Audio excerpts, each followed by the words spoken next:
찾아지면 K2만 K2가 빌कुल K2 last जो मिला होगा बस टैक्सी स्टेशन की last कंप्यूटर एंटिक चौसा जी मिला last करा Keep living like we die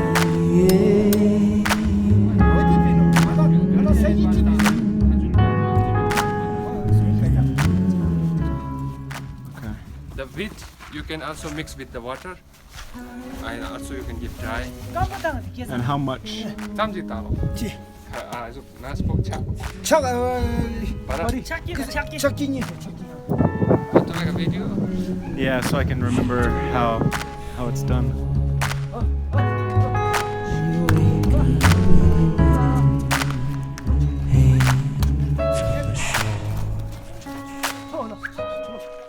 When you're going downwards, you should not stay on the horse.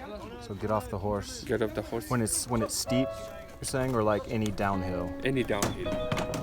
When it is like when you're crossing Peninsula or something other pass on the way, Okay. and you're going downwards, that time you have to get off from the horse, and you can just take the Reins. reins and keep walking. Okay. But when you're going upwards, and when you're on the flat, you will be on the horse. You're doing great, buddy.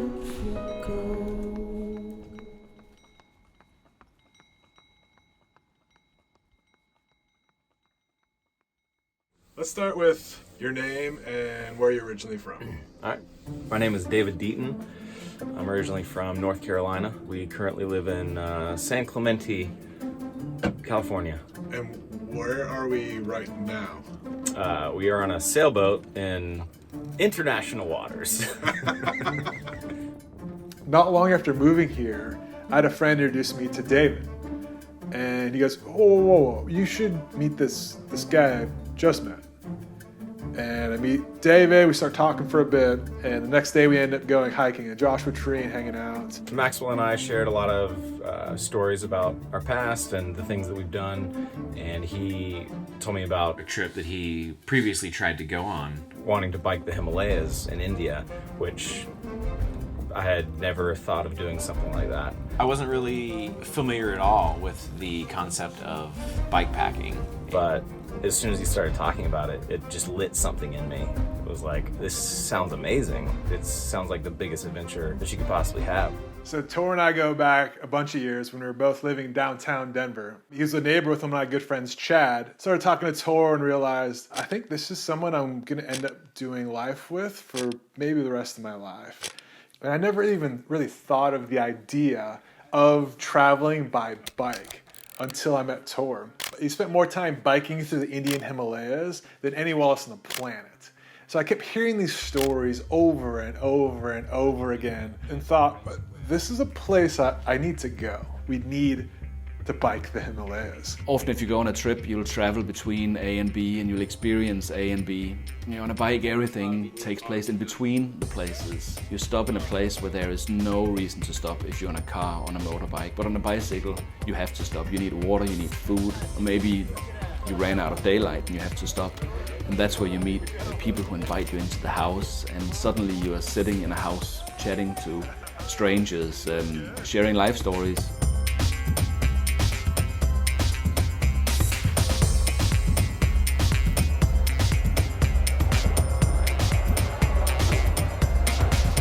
Step out of the airport and it's like everything is moving a million miles an hour. You're completely out of your element.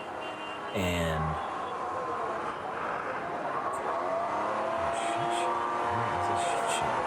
this is a shit show. It's a shit show. It's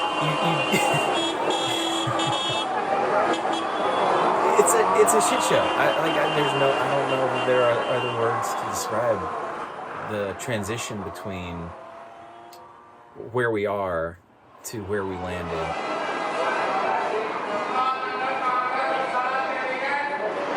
Set generally in this area for the last 6 hours, hearing a lot of screaming, seeing a lot of buses. Hopefully, if the signs are correct, in about 25 minutes, we'll be leaving for Shimla on anywhere from a 7 to 13-hour bus trip. So only time will tell, but good spirits all around.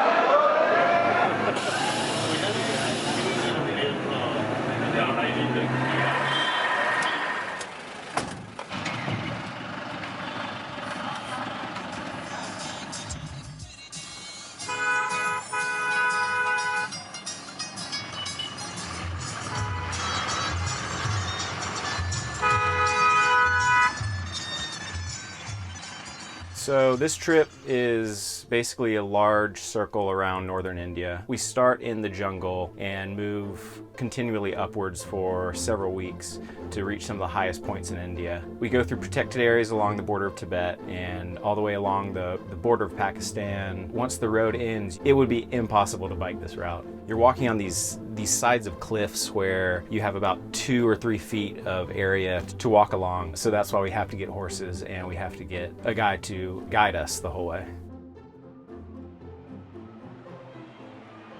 This place is pretty sweet.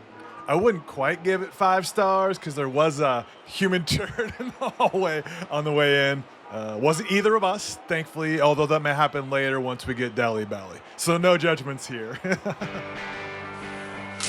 this work that I did, better than I was originally expecting. We built our bikes for this Himalayas trip. You can't just take any bike over there. It'll get destroyed, and there's nowhere to get parts.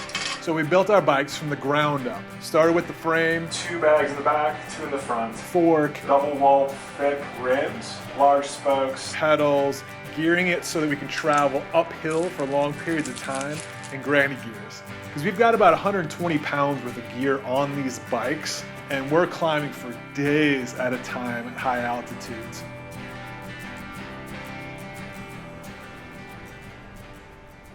Originally, I was planning on doing this trip in 2013. And at that point in life, the bottom had seemed like it dropped out like a wet paper bag. Nothing was working. My health was jacked up. My career had ended unexpectedly. I had 2 girls, twin girls that were on the way, and they were stillborn. And then not long after that, my wife at the time had completely lost hope in our marriage. And also within like a 1-year period. And later down the road, I find out my best friend who was in my wedding, I find out for some friends he's actually hanging out with my wife at the time, and I was done. Like, fuck this. And I was gonna go on this trip to the Himalayas hoping and actually like praying that I would come back. It was a dark place, and I was ready to go, bike was ready to go, plans were made, and I was all hinging on a visa. Months have passed, and I haven't heard anything about the visa at all. And I'm calling and getting no reply, and the visa kept getting pushed back and pushed back, to the point where my window had closed. I was no longer able to go on this trip.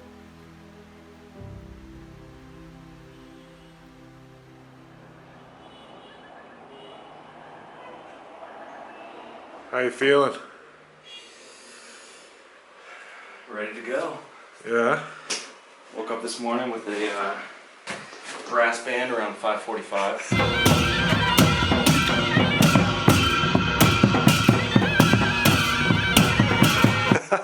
Blaring outside. Today's the day. So, it's about that time.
in your hand? It's a broken chain. Dave Murphy's Law.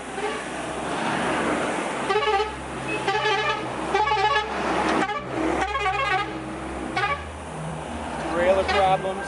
Both derailleurs messing up. Chain breaking. Knee going out. I don't know what else could actually go wrong at this point. Oh, don't say that. Don't say that, yeah. So,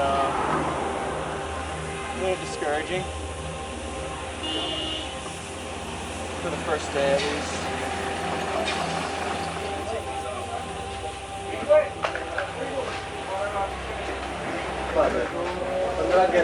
There's your first day. Yes. 62 kilometers you have already done.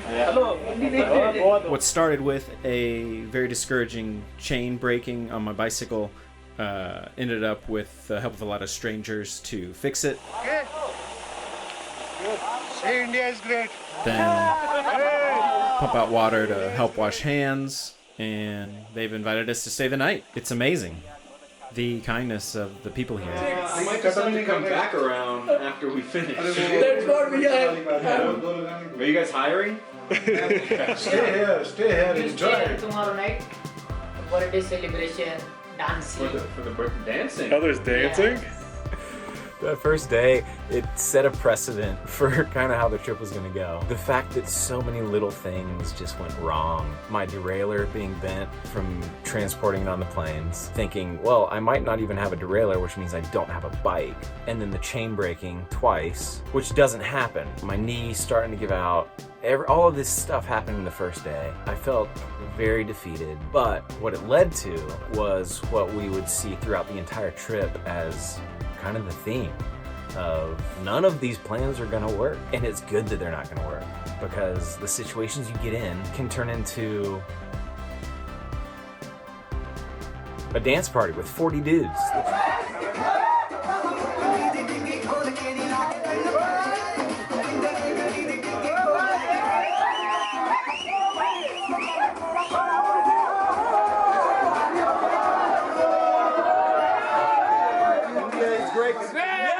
India is great!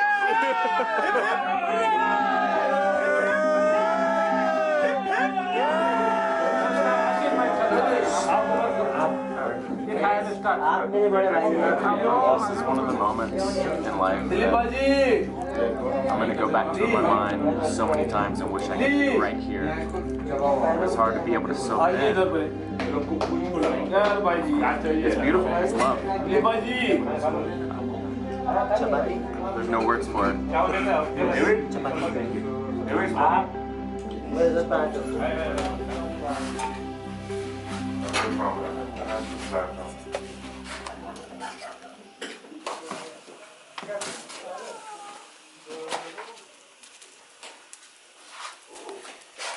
Your cycle chain was broken in front of our shop, and we helped David to get that repaired. Yeah. And we had a nice time, enjoyed a lot. We miss you. Definitely next time we'll wait for you. Hope you'll come soon. Thank you. You know, you roll into a village, people might think, what the hell is this person doing rolling in on a bike? But it pretty much just takes a smile and maybe a handshake, and then people will, it's amazing, they'll invite you into their houses, they'll share their lives with you, they'll tell you the stories that I think everybody who travels just hunger for. It's like you want to get close, and the bicycle just unlocks all of that.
Was in a band, toured around a lot, all through the 20s. My 20s, not the 20s. It's a long time ago. Time travel. So the band broke up. It was pretty unexpected. Pretty much all of my identity was being the bass player in the band. Everything that I held on to that felt solid just seemed like it disappeared overnight. Basically sold everything I had in Nashville, packed up a car, moved into a cabin in the woods that was very remote, wouldn't see people for days, and completely renovated everything in the Airstream, made it livable for two dudes to travel the country. I had a year-long plan to travel around the country, and we were about 6 months into the trip, and we got to California. He decided that he needed to go back. He basically said, we're leaving tomorrow, and there's really no discussion anymore. I only had a couple choices, and when I realized that one of those choices was just stay where we're at, that seemed like the most logical thing to do, and also the most exciting thing to do, because it was California. He left, had no idea what was going on, no idea what I was gonna do. Was talking to a guy that I met, telling him a little bit of my story, and he just kind of like made me pause for a minute and say, just 1 second. Walked over, grabbed Maxwell, put us together and said, you two just talk, and walked away.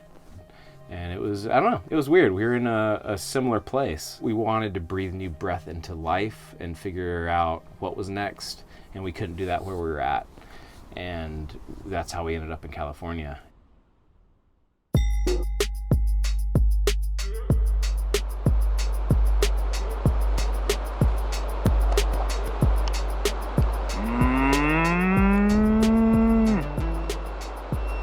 Hey Cal, you stoned? Got the munchies? On some Cheetos? Yeah, you do. We've never been able to tell how they've been so calm in the midst of highway traffic, just chilling, sitting there, relaxed. And we've solved this mystery. Cannabis. Ditchweed.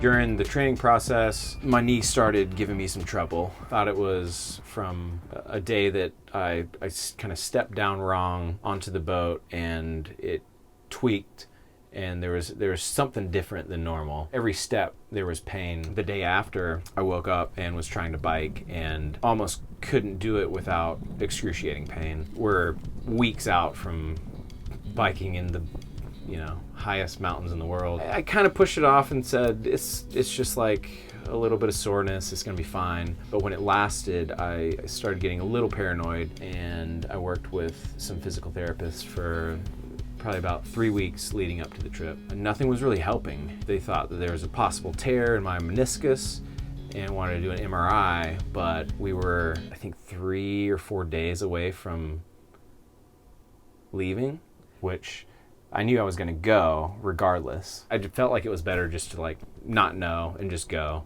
and not spend the time and the stress on an MRI and a doctor that's saying that I shouldn't go on the trip. We had been planning this trip for a year and a half to get to within 2 or 3 weeks of it and start having physical problems that a doctor tells me to not bike anymore. Like, that's the solution, is to not bike.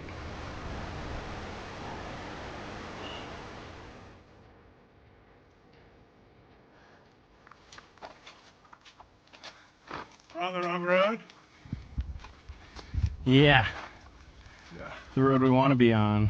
It's way down there. And then way over there. Hopefully Tire Guy has good news. Man, that guy, he's the one putting the work in today. He really wants that tire. Way to go, Tire Guy.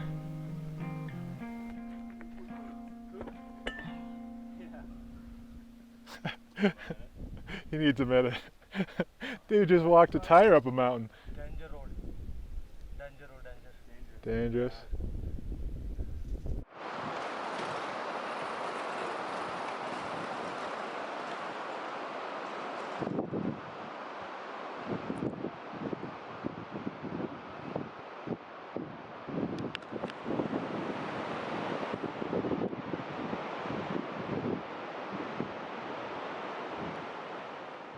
When you think about the vertical feet you're traveling, you think about the quality of the road. Did you see that road we just came down the valley? I was like, fuck, man. You think about the thin air, the lack of oxygen, and the weight on your bike. You know, when you're traveling with a 10 sleeping bag mattress, stove, you have clothes to conditions where it's, you know, freezing at night. You're slowed down a lot. Shouldn't even talk about how long a bike ride in the Himalayas is, because it often makes no sense. We don't have like anything to compare. That's also why you don't want to be looking at your average speed. You don't want to look at the end of the day and think, man, I just spent 8 or 9 hours completely slamming myself in the saddle and maybe I travel, you know, 30 miles. But when you see that during that time you climbed a 17,500 foot pass on a gravel road, then it suddenly makes sense why you feel pretty tired towards the end of the night at an altitude where there's half the amount of oxygen. We just went through some pretty rough roads. A lot of this going on. And I happened to break off my handlebar grip on both sides. This side here too broke loose. So looks like I'm going gripless for the rest of the trip. We both started this trip pretty jacked up. I'm always at least out of like a 5 or a 6 out of 10 pain. So I was doing all the stretching, foam roller, kettlebells, everything I could possibly do to make sure that I was in the best possible shape for this trip. But it was always kind of in the back of my mind. And it was similar for David, and that neither of us knew really physically what this trip was gonna be like.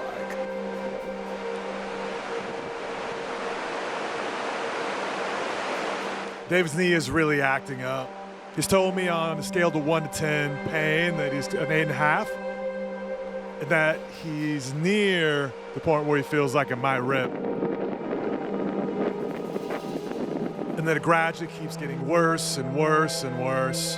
And we're a long ways from a town. I just feel horrible for the guy. He's worked so hard to get to this point and his knee's giving out on him. We weren't sure if it'd be holding up at all, and we're already at day 10. I'm really starting to get concerned. I don't really want to tell him though, because that's not going to help at all. It's pretty heavy on him already. So we just hope for the best at this point, and that we can get to this next town. Who knows? It's all part of the adventure, right?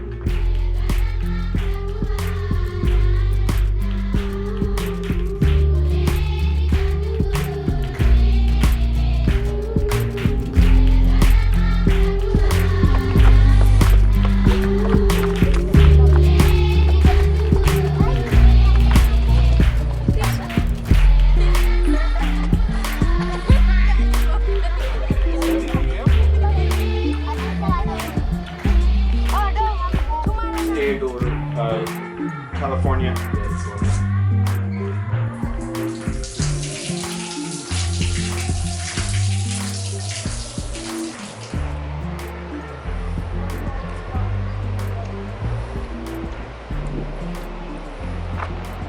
He's chewing on metal. We have pretty safe toys in the U.S. Kids are chewing on metal they found on the ground.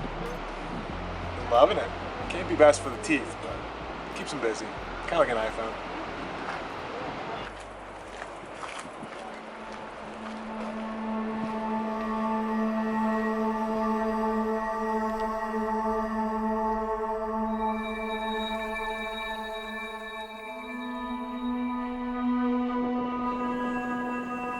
As feared, the knee is not doing very well today. Gonna have to get a ride up to Naco to rest for a couple days. Pretty disappointing, pretty discouraging, and kind of sucks to have to part ways for a little bit, but seems like the only logical thing to do, because just creeping along today, it's just severe pain and can barely even go on flat roads. It's just the only choice at this point, and it's unfortunate, but hopefully this will be able to get it rested enough to continue on with the trip.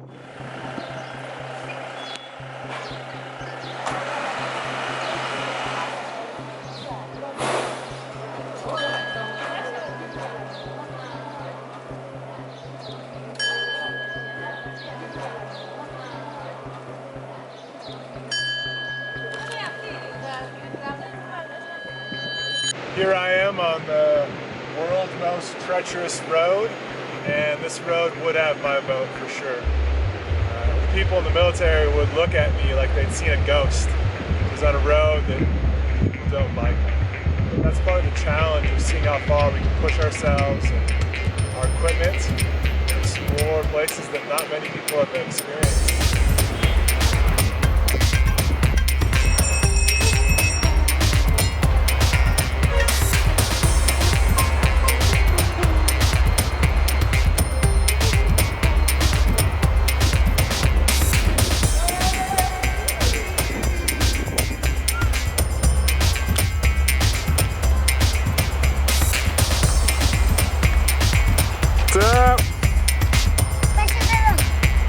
Guys. Yeah, I don't know what that means, but you guys are pretty great. Yeah, thumbs up.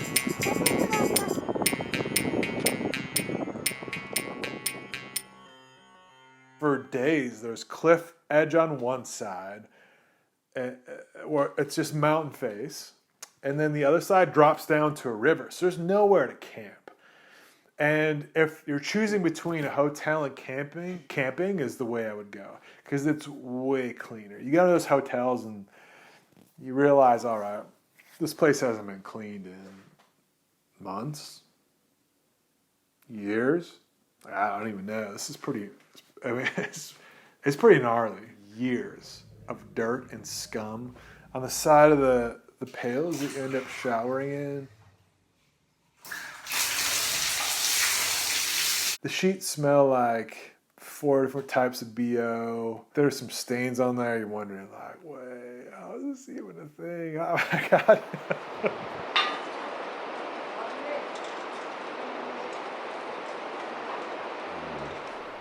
You gotta be super careful on these roads. Many of them get more or less destroyed pretty much every winter. So you have road workers up there, and you know the way you often build a road up here is with people sitting with hammers hammering at rock until they're small enough to be put in the road. Big canisters of tar that they stand stirring with sticks. I mean, it's very tough manual labor. Of course, oil gets left behind, oil gets spilled. So once you bicycle in the areas for a while, you start noticing that there are these dark spots, black spots on the road where oil is left behind, and that is just, it's basically like coming on a nice road and suddenly you are on ice. And if you are just leaning a little bit to the side on your bike, the bike is going to disappear under you.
So just took a big spill. The road right here is doused with oil, and as I was on this turn coming down the hill, slipped right here. Bike went sideways, landed on my shoulder and my head. Luckily I was wearing a helmet. It knocked me pretty good. I can't really lift my shoulder or arm right now. A lot of clicking going on and some swelling I feel. Haven't really looked at it, don't want to.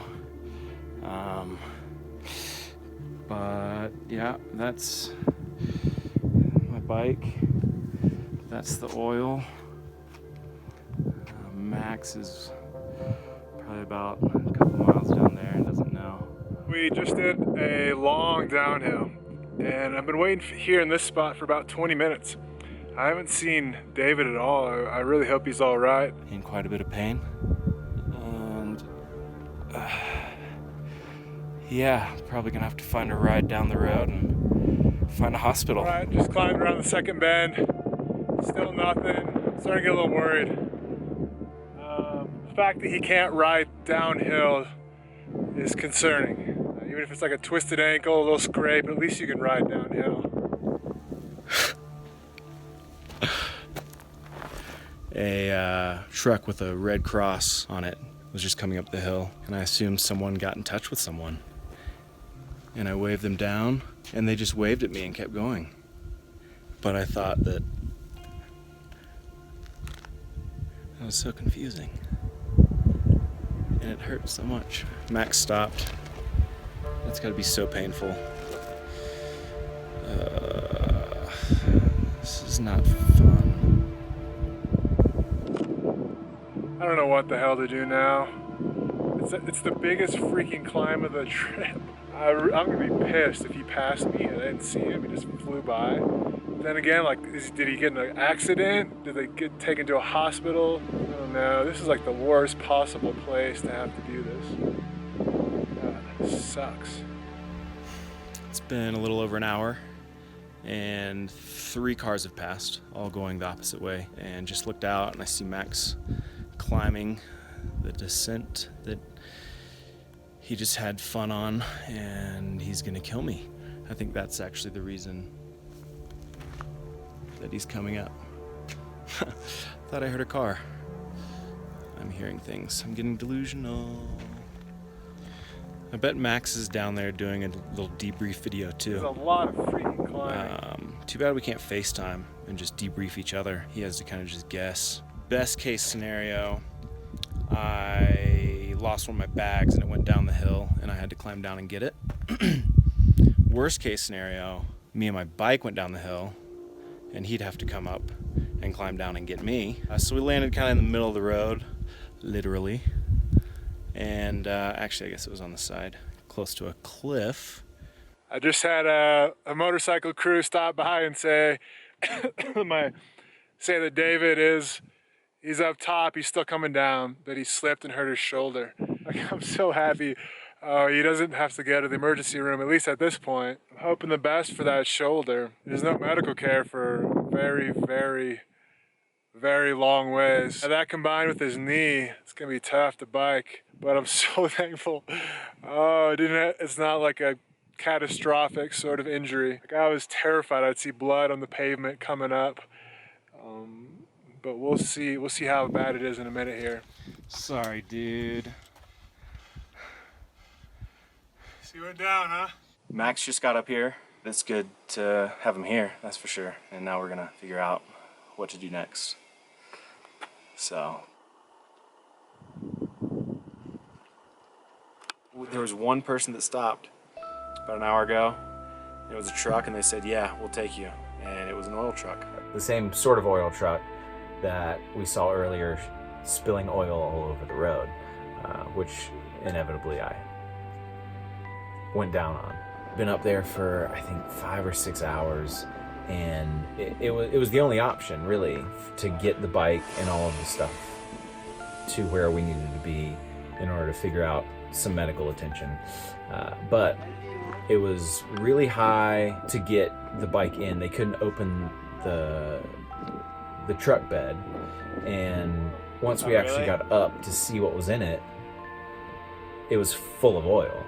In that altitude, your brain is working at like 30%. It's harder to make decisions, and we're trying to decide if it's a good thing to put the bike and all my gear and me into this thing that's basically a truck bed full of oil. And we ended up just having to pass, even though it was the first thing in about 6 hours that seemed like they could help. But it was a bust. It was a big bust. After David's crash, we realized that these cars, there's not many of them, and the ones we have seen around the area are really small. Too small to fit a bike and a bunch of gear. So we end up stashing behind some rocks in the area. Now that we come back later, pick that up. I think it works. And then our main priority was getting David some medical help. Holy smokes. Yeah, I wonder if there's a rock fall and that's why. He had to wait to clear it. That would happen. We're walking like we're flying. Keep living like we're dying. It's easier and harder. And there they go. They all have those flags. Yeah. Thank you. Yep. Move until you can't no more. Then remember what you're doing it for. And you wake up any minute with a hand on the shore. When the mountains wash away, let the water take place. Where the roots were taking over.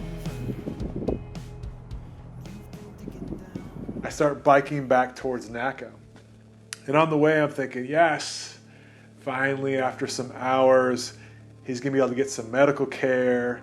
And I'm biking down the road, and then all of a sudden I see David standing next to an abandoned bus, thinking, I'm not sure things get any worse at this point. I got a ride, and then we got about 5 minutes down the road and he pulled over and I needed to get out because I think the people he was with were going the other way. I don't know, but went through the first aid kit. Some of the gravel out of there. Yeah, probably some oil in there too. Found some aspirin. Beside the first aid kit was even better first aid, and that's the whiskey. So 5.5 hours in, this is what it comes to.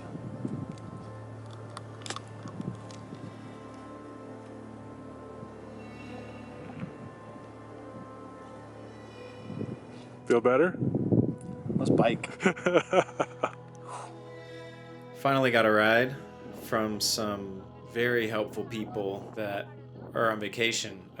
2 of them got out of the car and waited up the hill so that they could take me back down. Max and I are now figuring out how to stay in contact. If we lose communication, we may never find each other again until we just show up at the airport on our departure date. One of the guys that helped us out had a cell phone, and I got the number. Basically, we decided that no news is good news.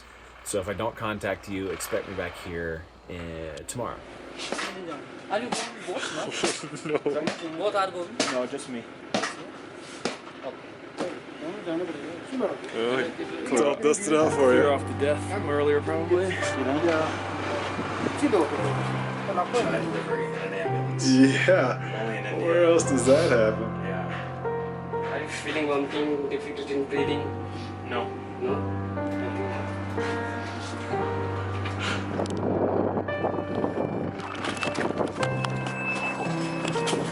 Good to go. I'm good. I'm good. Driver wanted to make a pit stop to get some dinner. Pretty sure he just bought some weed as well. 2-stop shop here in Spilo, where we were 2 days ago. As feared, they have another patient apparently, so I got moved to the back here. Not a lot of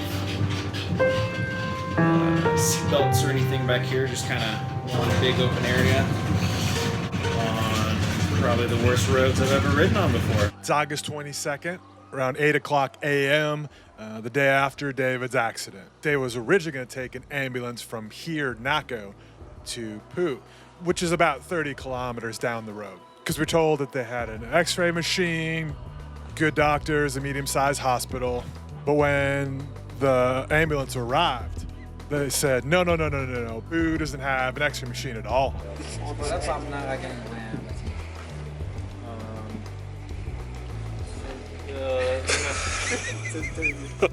Well, so we had to go about 2.5 hours to the nearest place that had a doctor that could check me out. It was around 1 o'clock in the morning and they let me out, barely any lights on. You can't hear anything, there's no one around. You're just in this kind of creepy hallway where, okay, now what? I'm walking around this hospital with no one around. It's the beginning scene of every horror film that I've ever seen. Finally, I find a guy who asks me, in a way, like, what are you doing, or what do you want, or something. He's got this big cane, and he's just like walking through the hall like he's a, I don't know, like a guardian of the place, but definitely not a doctor. Just tells me to follow him with hand motions. We go into this little room. After about an hour of them saying a lot of things, I'm not actually sure of what it was. They tell me, you have a broken collarbone. Then they said, but we can't do anything about it. Which, that's the only reason I was there. They told me that I need to catch a bus in the morning to go even further south. So they put me in a room where there's like flickering lights and everyone in the beds look like they're on the verge of death. Like the guy beside me was like bleeding. Like there was blood all over his clothes. They just said you can rest here, and then in the morning at like 5 a.m. you need to catch a bus. Didn't sleep, but I laid there. Just like all the questions that are running through your head of what did this trip just turn into? It's amazing how a night's sleep can really recalibrate everything. The challenge of biking at these altitudes with bikes weighed down to over 125 pounds for months at a time. The mental exhaustion as well as the physical exhaustion is difficult to explain. Kind of puts you in a weird fog where your decision making is difficult because your body's worked so hard and used all of its energy and its brain power just to make it around that next bend, to make it over that next mountain pass. Looking back, I don't know, yesterday maybe I should have ridden with him in the ambulance and found a place to stash all of our stuff behind some rocks. Or I'm not sure, but we both agreed that the best thing would be for me to stay in Nako so that he can get fixed up, come back here, and we'd have a meeting place. Now I'm headed to Rampur Hospital. That's another 3.5 hours. They should be able to fix me up there and then try to find a bus 7 hours back. Initial scene is a group of people kind of piled up. You don't wait in line, you just get to the front of the line however you can. After watching it for a few minutes, I decided that the best thing was to get against the wall so the collarbone was on the wall side so there's no one pushing against me. So this door cracks and everyone's just reaching their papers out and hoping that they get picked. I mean, I kept hearing these names that sounded like it could be David, like the way they might have been reading David. And so I would ask someone like, "Did you say David?"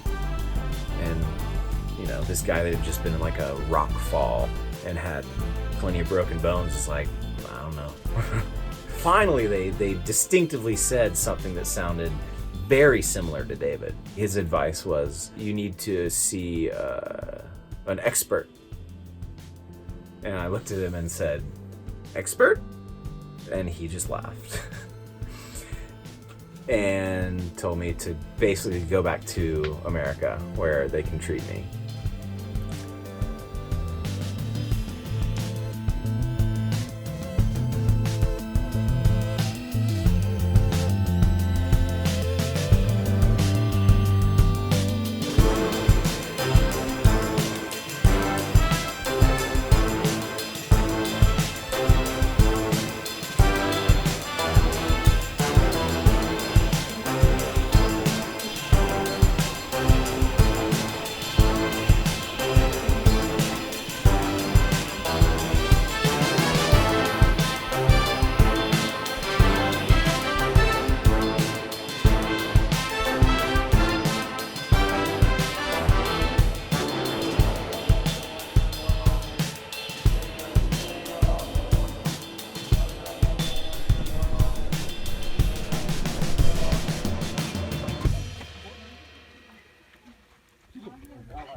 I think it's chai recipes. The secret to chai. Yeah, we have found them. Discovered.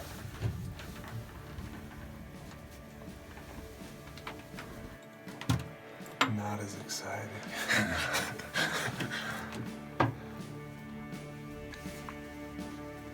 What'd you think? Pretty magnificent. Where are we? Denkar Monastery.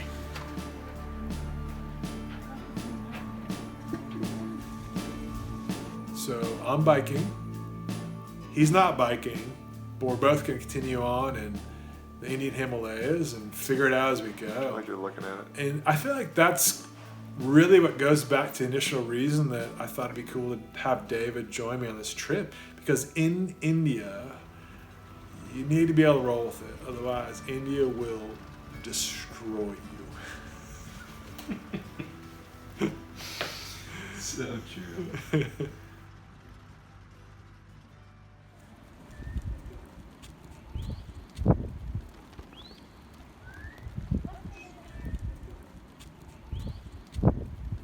We've arrived to beautiful Batal. We're thinking about grabbing the 7 o'clock movie. But before that, let me show you our presidential suite.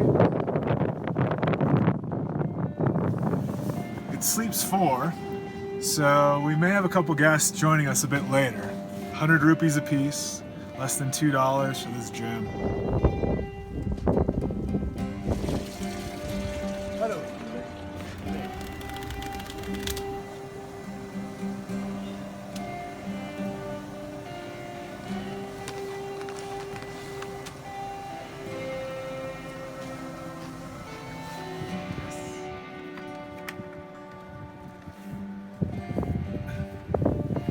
Heading up to Grand Poo today. The description of the road says, so bad that even goats avoid walking on it.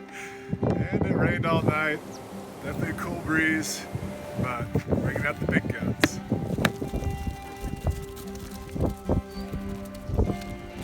Bye-bye.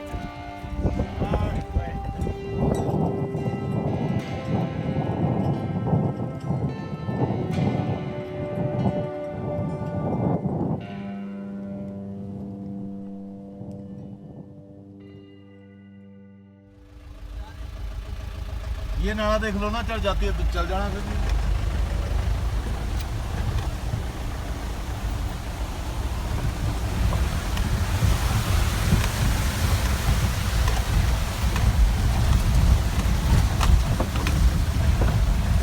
I'm on my way to Grand Poo on one of the most notorious roads in all the Himalayas. It's known for its ruggedness and difficulty. One description said it's one of the top 10 worst roads in the world. And not only that, I'm a little nervous because if I get injured, I'm out here by myself. It's just me and the rocks.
These roads are bumpy as hell. My rack fell back off my bike for the second time, so I jimmy rigged with some rope. Super sketch back there, wading through knee-deep water. God, my toes are numb. I gotta get inside soon. It's freezing out here. I really hope Grand Prix is coming up close. This is getting dangerous.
At the border crossing there, the guy said there's a room right across the street I could do for 200 rupees.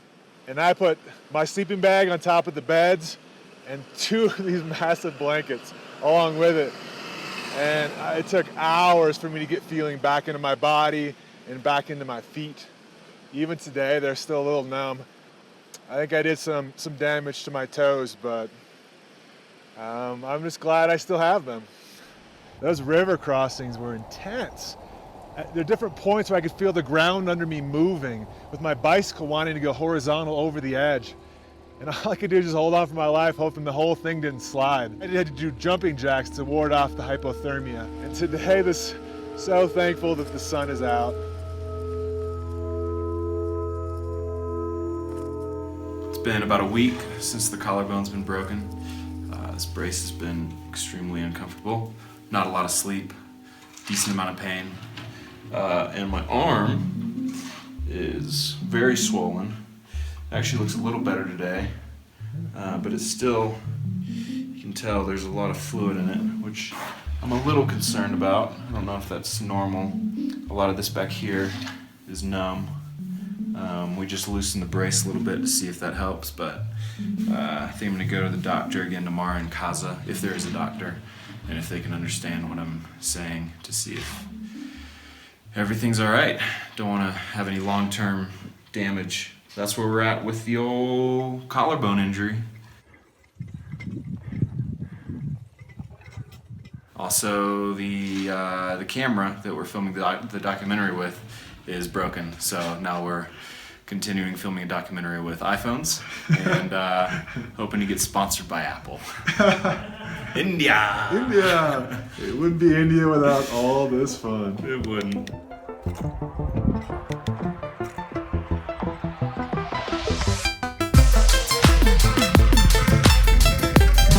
Here are the professional cyclists I passed. That's our support team. An RV, 2 vehicles, 2 extra bikes. It looks like a team of 7 to 8 people. And I passed them. Feels kind of good. Ooh, not much oxygen. But I passed the pros, feeling pretty good. Feeling strong. Lungs could definitely use some more oxygen. They're asking for more, but sorry lungs, this is all you get.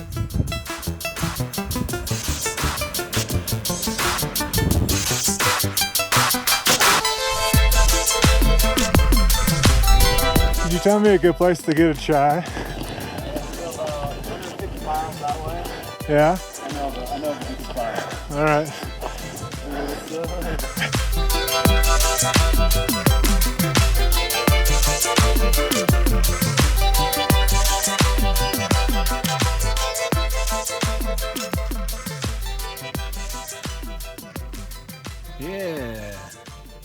solved the Rubik's Cube before?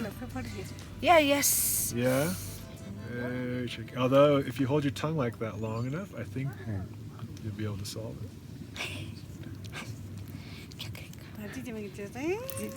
Not good. So today I bike over Taglang La, which weighs in at 17,585 feet, which means today there's going to be a lot of pain kick. The climb up to Taglang La it's a special thing on this journey. It's also the highest pass. It's not that the hardest part of the journey is behind you, but it is kind of a high point, and you have that thing that Leh is waiting. You're finishing one of the major routes, basically, in the Himalayas. I mean, I love all of India now, but the first encounter was just too crazy. It was in the mountains that I fell in love with India.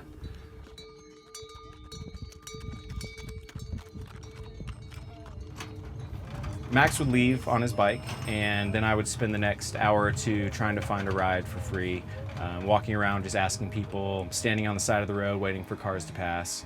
And then if it got to the point where it didn't look like I was going to get a ride, I would take the bus system. The bus system in India is one of the most intense and crazy puzzles I've ever tried to solve. Once I finally figured out where a bus would be coming, when a bus would be coming, the tricky part was having only one arm and not my dominant arm, and I was carrying a backpack and a duffel bag. The way the bus system works is if you see a bus, you stick out your hand and the bus will stop long enough for you to get one foot on. So with only one arm and two bags, I kind of had to start a system where when the bus started getting close, I would get ready and then throw my bags into the bus and then just grab on with one arm as it takes off, because it never stops completely. So you're there just holding on to whatever you can, just swinging around. You usually have people that are pushing up against you or even sitting on your lap, or sometimes like leaning up against my shoulder, and I could just feel the bones just... Got about a total of maybe a cumulative 10 minutes sleep last night due to the cold and lack of oxygen at 15,000 feet. You wake up feeling like you're suffocating. Like, You've been acclimatizing for a month now and still not able to sleep. But kind of keep pushing on. Pretty excited about the big day today. Been looking forward to this climb for years. I'll check it off the list.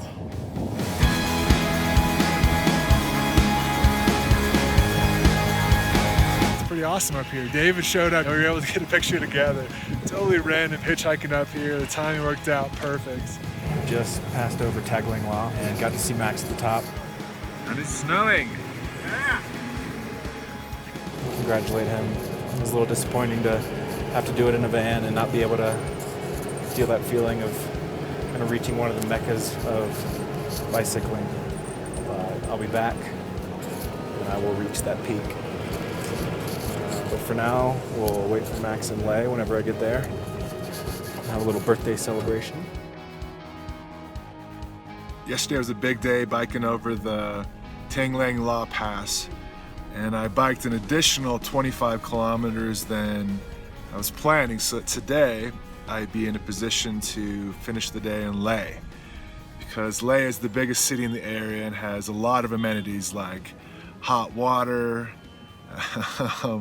espresso, French pastries I've been hearing so much about. So I can't wait to party in Leh with some pastry.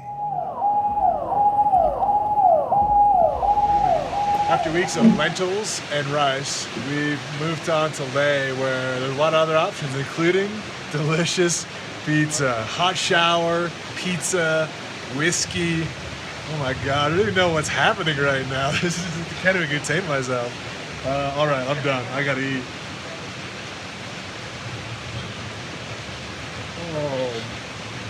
I turned 32 today, and my birthday wish started as trying to find a recumbent bicycle, which is one that you sit back on and pedal while you're almost laying down, that I could probably do with one arm to finish the trip.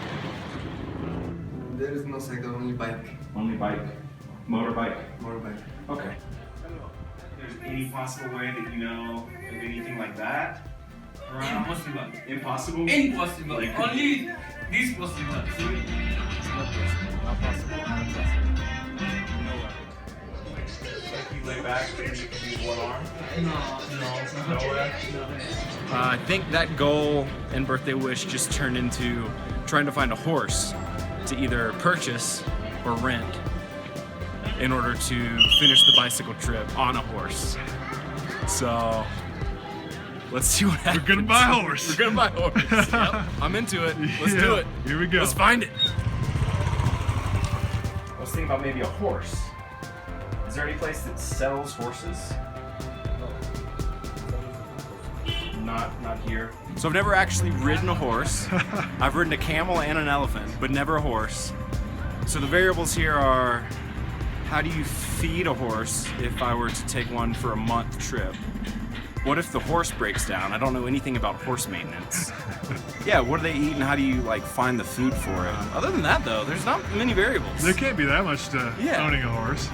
Just finding a place to buy one. I think that's our next question to ask all of these trekking companies. All right, there's one over here. Behind you? Yeah. Maybe they know. They're gonna know. Any chance that there's like horses to rent anywhere? Which place? It depends on the places. Well, we're going from here to Cargill. Cargill down to here. No.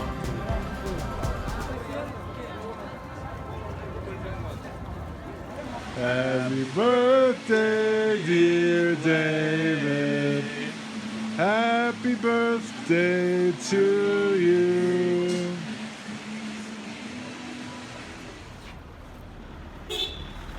It's impossible to find a recumbent bicycle in India.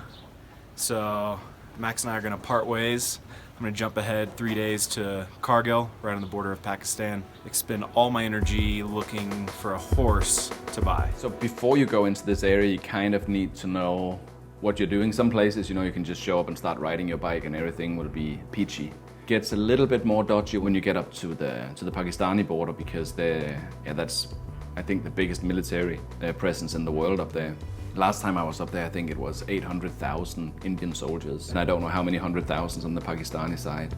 Then you kind of have to keep tabs on what's going on. Kargil is often considered the closest that the world has been to nuclear war since the bombs in Hiroshima back in, I think it was 99.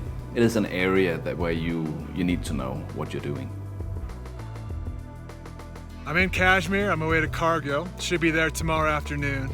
A couple moments ago, a man with a turban and a very large beard was passing me in his truck and slammed on his brakes so hard the car behind him almost rear-ended him. And he yells out the door, "Where are you from?" I said, "USA." He goes, "Where are you from?" I said, "USA." And asked, "Are you going to Cargill?" I said, "Yeah, going to Cargill." And he sped away. And I'm sure it's fine. He's just curious where I was going. But I think from here on out, I'm Canadian. Because no one hates the Canadians. Things like that, should probably pay attention to and switch my citizenship temporarily. Thank you, Canada. I appreciate it. Oh man, what a wild ride. Love Whistler. I love Canadian bacon, maple syrup, love hockey. I love those tiny little Canadian bowling balls. Where are you from? Canada. I'm from Canada. With my friend Shaki here. Hello. He's got a lead on some horsemen that might have a horse to purchase. So we're gonna go check them out and see what we find. Maybe today is the day. Fingers crossed.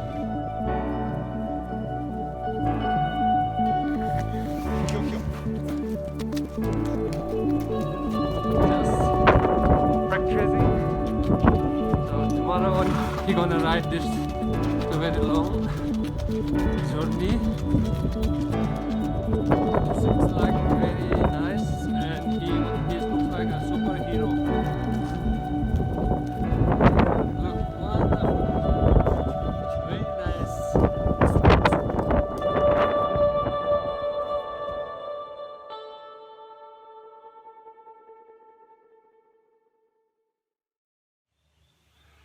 Delhi Belly finally caught up with me last night. I could describe the evening in one word, and that's explosive.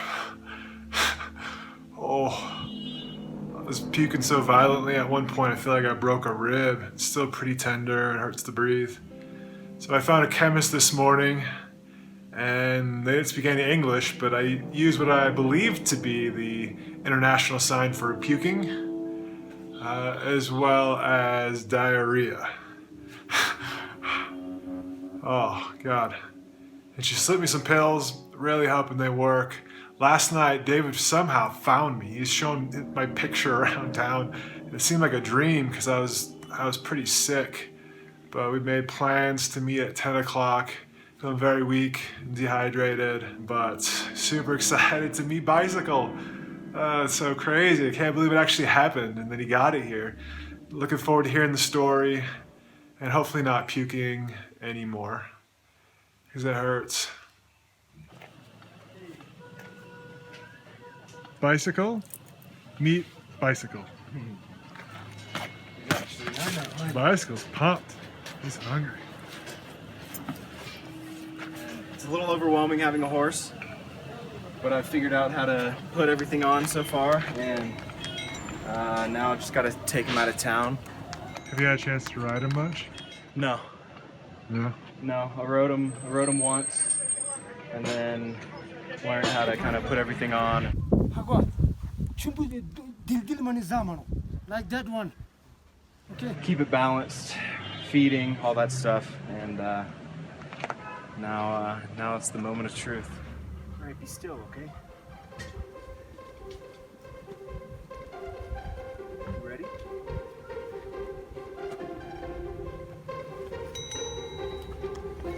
Yeah!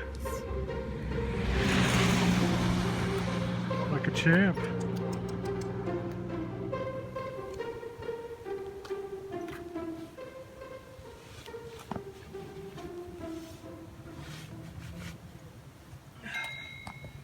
All right. Cow. Cow. I know you can give him a little jab with your heels, but usually they're further back. Yeah.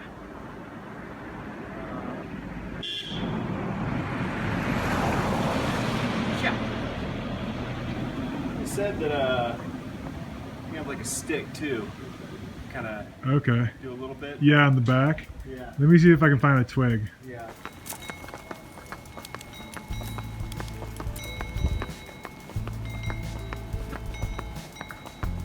You're doing great, buddy.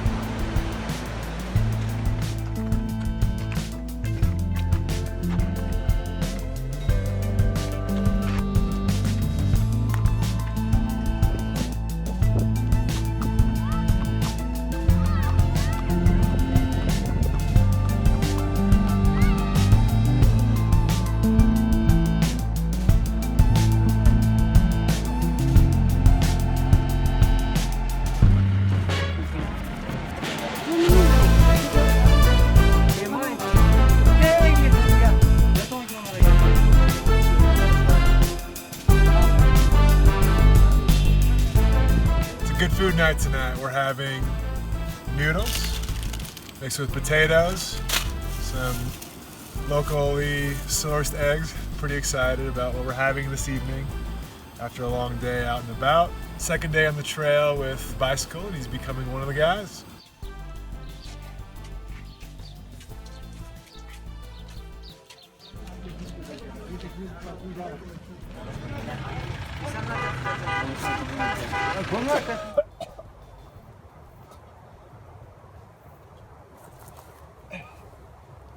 Do you remember the last time you pooped your pants? I do. It was this morning. It just makes you feel completely exhausted and incapacitated, which are two hard things to deal with in a remote part of a third world country when you have a horse to deal with. Luckily, I was able to find this guest house pretty quickly that would take me and the horse. There's no power, but that's fine because there's also no light bulbs in the sockets. But I need to sleep anyway, so rehydrate, wake up tomorrow, hopefully feeling half human, and meet up with Max and finish the route. But Delhi belly, it's not something you want to deal with. Ever. With the amount of distance me and Bicycle were making every day, there was no way for us to get to Padum by the time we needed to be there in order to take the trek out. There was a family that found us in the woods, invited us in to have tea and bread. Seemed like they were trying to help out, but there was so much that was lost in translation that I don't think they actually knew what I needed. Went to meet up with Saeed, who was gonna help me set up a truck to take me and Bicycle to meet back up with Max. Back to home. 4 p.m. 4 p.m.? Huh? Okay. But apparently there was a little bit of miscommunication and there's no truck. So walked around town looking for one that would be willing to take us, and no luck there either. So supposed to be meeting up with Max tonight in FAFF, and I'm not sure if that's gonna happen. Might try to sell Bicycle because we have to leave from Padum in a couple days and it's impossible to get there without a truck in time, so might be a short-lived dream come true.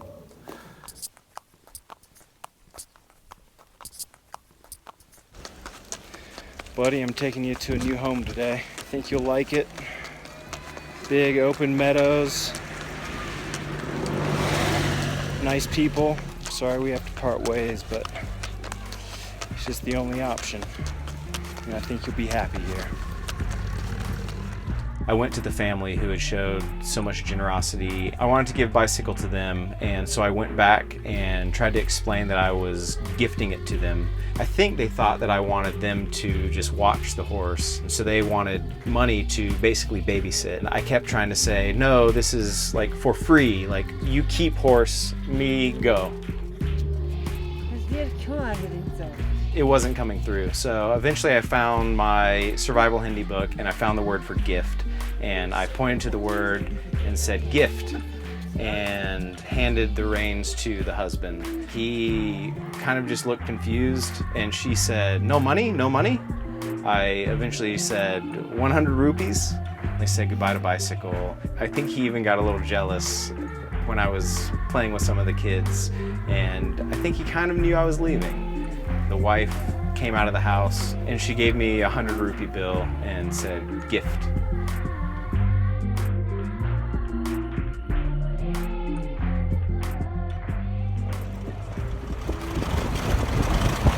The road dead ends in this area, and you kind of have to understand the distance you travel to get there by bike. You've been going at that time for several weeks to get there. You climbed 8 major Himalayan mountain passes. You finish up with a 150-mile gravel road that dead ends in a valley deep, deep, deep in the Himalayas. You don't get much further away from everything in the Indian Himalayas than Padum. I know the Dalai Lama said a few years ago that Sanskar is vital to the survival of Tibetan Buddhism because there are no roads cutting through this area. So that means you don't have really the influence of travelers coming through. Very few people go there because it's the end of the road. You experience a culture there that's very hard to find very many places. And of course the best way to see that is going into the houses.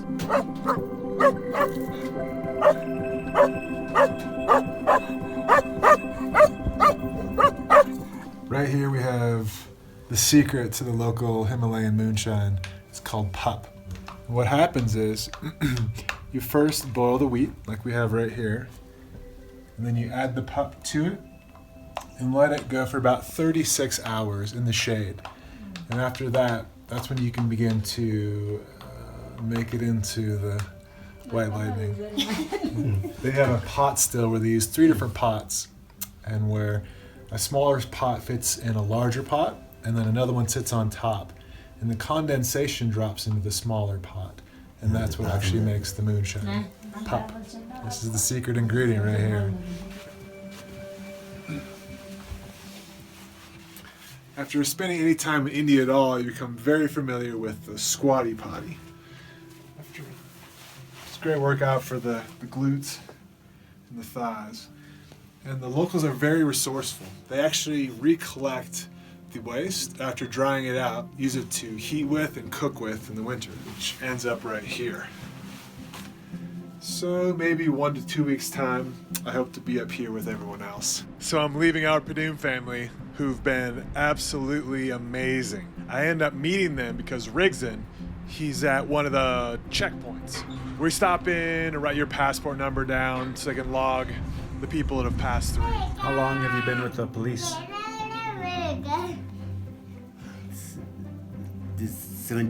17 years? Yes. Okay. Tea turned into lunch, which turned into us spending a week living at Rigson's place in Padum. Every evening, they'd offer us the Himalayan moonshine, feed us, and wouldn't let us pay them. The amount of tea we've consumed in the last week blows my mind. Gallons of yak buttermilk tea and chai.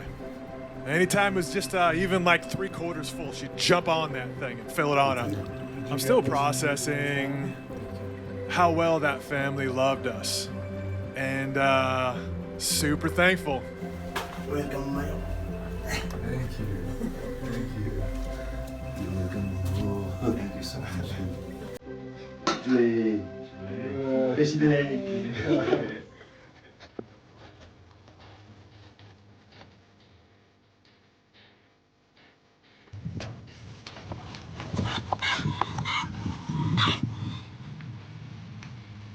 Flag!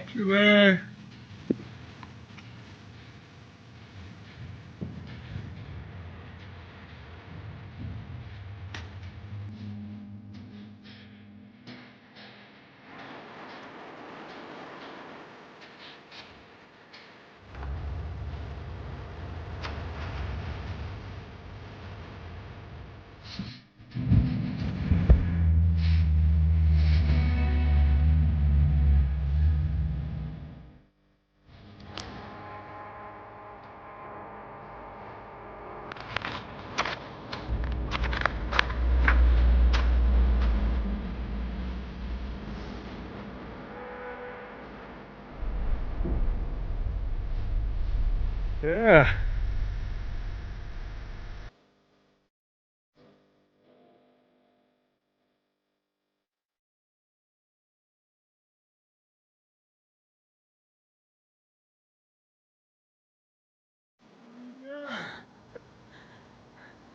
Drinking chai. You want one? Sure. He's making you one. So, not great news. Our buddy walked around, he's got family there, talked to everyone with horses, and we went back to a few places too, and he was like, let's talk to him again, let's see what we could do.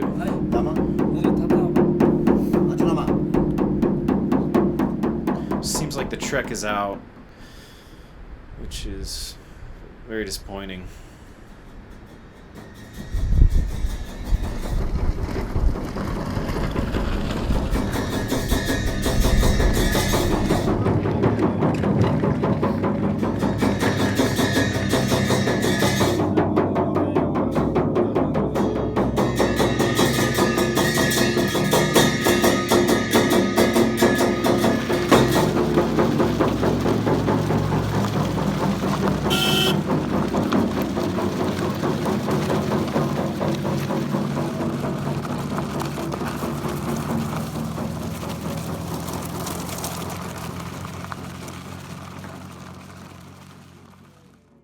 The first time I bicycled to Zanskar, I couldn't get over the pass, walk out of Zanskar. Padum and back out of the mountains is a horrendous journey. Don't expect, to lean back and put in your earphones and just enjoy the beautiful sceneries. Bus traveling can be quite hard in India, to be honest. Here in Padum, been a lot of ups and downs with trying to figure out all this horse stuff for the trek. Seemed like it was impossible. We have one last lead that we're meeting here, and it will determine whether or not the trek happens. So fingers crossed, we're hoping to be able to trek for 5 days instead of ride in taxis and buses backtracking everything we've done for the past couple weeks. Definitely a long process, but this could be it.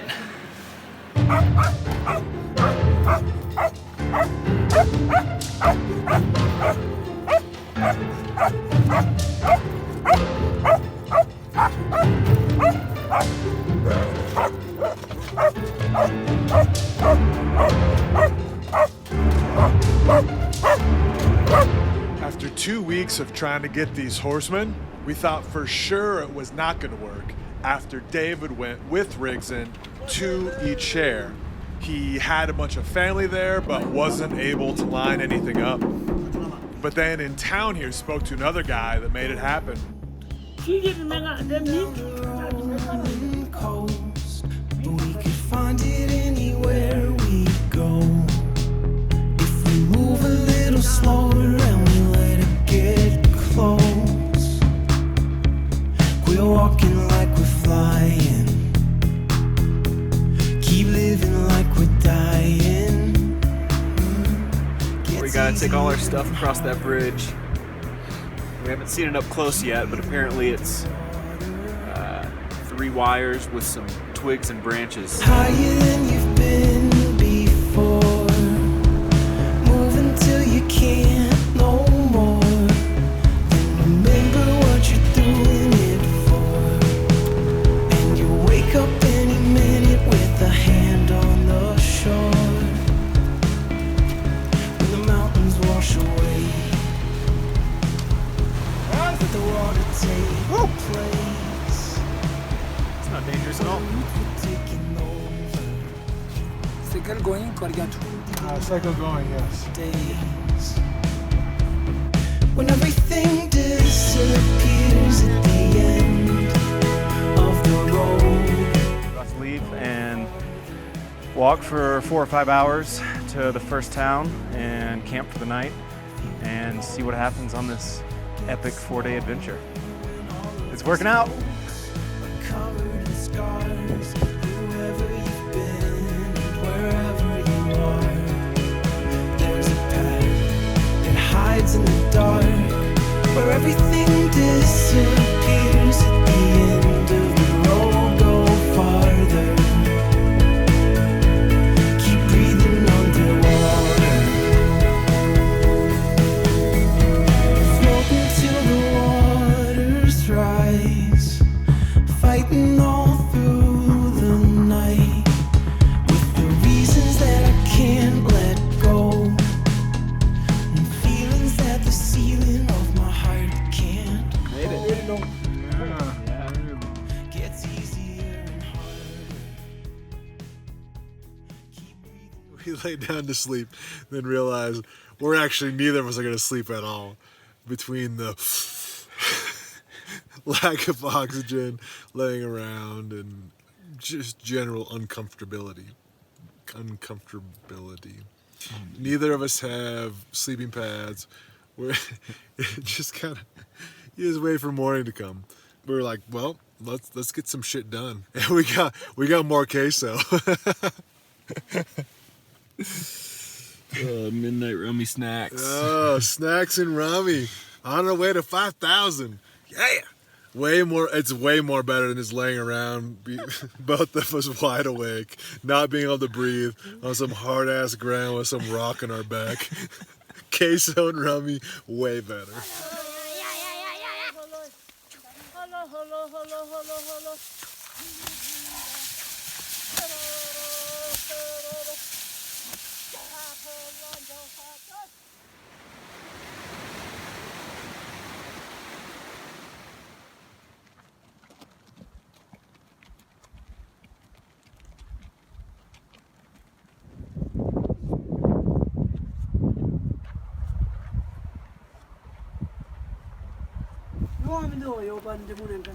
So we've got a blister problem today. It's gonna need surgery. We've got 2 more days of the trek, and these aren't gonna fit my shoes.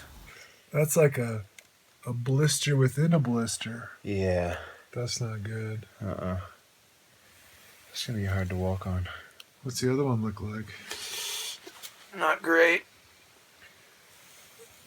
Oh my gosh.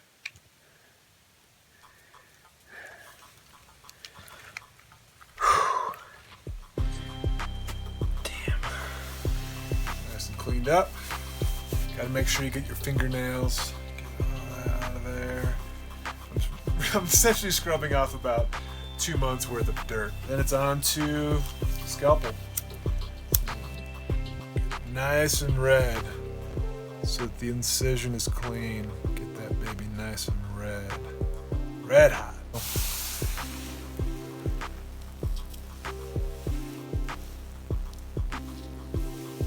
Oh.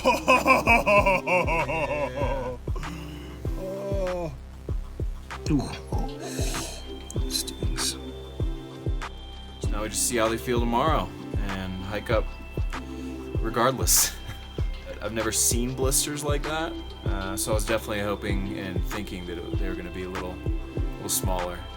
They were big and painful. Finally noticed I wasn't in control. I started pacing around and wondering where the voice was coming from, because what it said wasn't something that I believed. It's just the devil's. So this is a tea house. We're planning on having lunch yesterday, followed by dinner, and then breakfast this morning. Turns out, it's closed for the season, which means we're about to climb the 16,000 foot peak on empty stomachs. His original understanding was that the tea house would be open there at the base of the biggest pass of the trip. Turns out, it wasn't. I was digging through my stuff thinking like, oh man, this is actually like, this is bad. And I stumbled upon a bag of Maggie's noodles, which is essentially a package of ramen, which meant we were cooking a pack of ramen between 3 dudes on a pile of shit before the biggest climb of my life. It was a bit rough. And not only that, but my back was pretty jacked up at that point of the trip. It was about a 9 out of 10 pain. I'd only felt that amount of pain one other time in life, and that's when I had kidney stones, laying on the ground in the fetal position, crying from pain. David's knee was acting up. He had a broken collarbone. You kind of get in this rhythm of just accepting the physical battle that you're constantly having. We took completely separate routes mentally and physically to get to where we were, but we had reached this point where we could finally do the same thing together like we had originally planned the trip. There was still this part of my body that was like, we're about to climb how high on no food?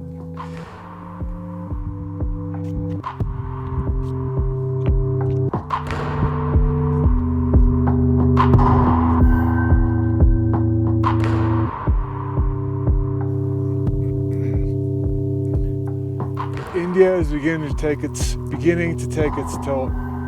India is beginning to take its toll. My back is pretty wrecked right now, and I'm not really sure what that means for the rest of the trip. I'm not even sure if my bike is usable with all the wrenching and being dropped on the derailleur. Right now it's kind of dependent on what kind of shape my bike's in and what my back will allow.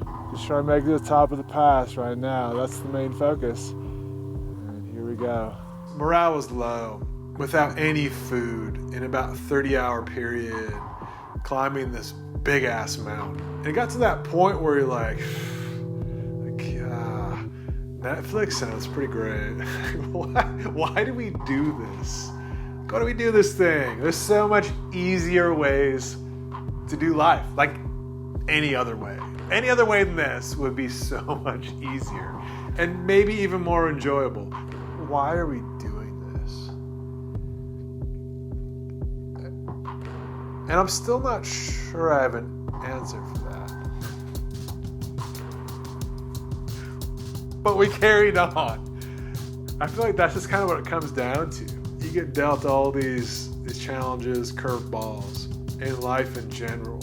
And you can choose to become a victim and just say, hey, this sucks, and go inward and live a very small life. But there's also an option to continue on and see what's on the other side of that. And And the cool thing is, each time that happens, it changes your baseline for life.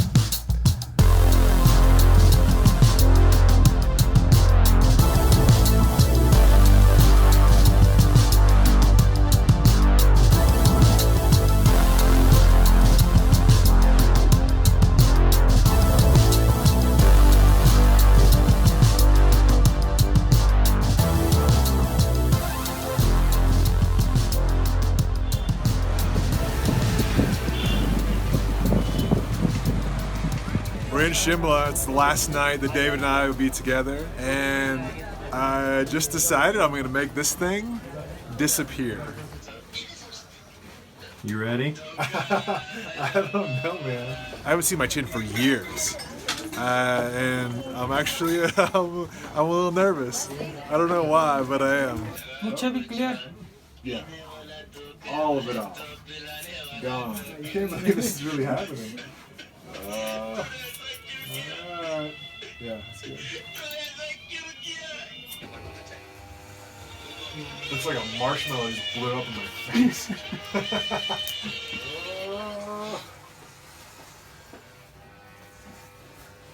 There it goes. Still have cheekbones. You've never seen this part yet. Oh.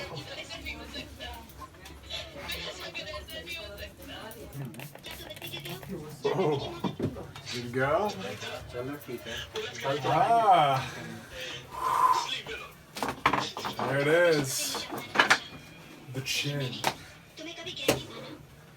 It's about 3:30 a.m. in Shimla, India, and we've finally reached 5,000 points in Rummy. It's 4,755 points, bad guys. 5,020 points, good guys. What does that mean, David? What does that mean? My interpretation of the night is Max shaved his beard off in order to distract me so that he could win Rummy. But at the end of the day, it means he wins. And it means that I am the one that gets a tattoo. Of? A unicorn of hearts with some other details.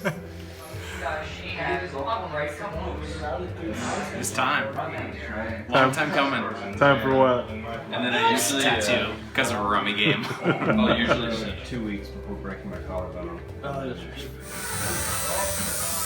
Best massage you've ever had. First one? First Yeah. one? Yeah. Feels good.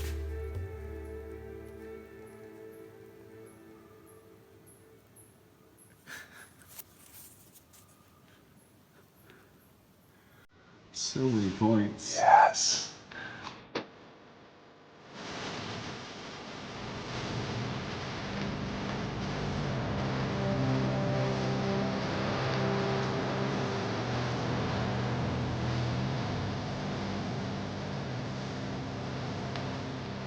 The first time I planned on going on this trip, it was after it felt like everything I'd known and loved had either died or moved on. So this trip was really something used for death, because all I could really think about was being with my twin girls. But years later, it took on this whole new meaning, that I no longer wanted to be stuck in the past, because I wanted to begin to live toward the future. And to do that, I need something equally impactful to happen. Really this line in the sand, that I was no longer going to be living in the past, but rather to begin living towards the future. And after returning from this trip and eating nonstop for about 2 months, I was no longer malnourished. I began to become cautiously optimistic about the future because of the people we met along the way.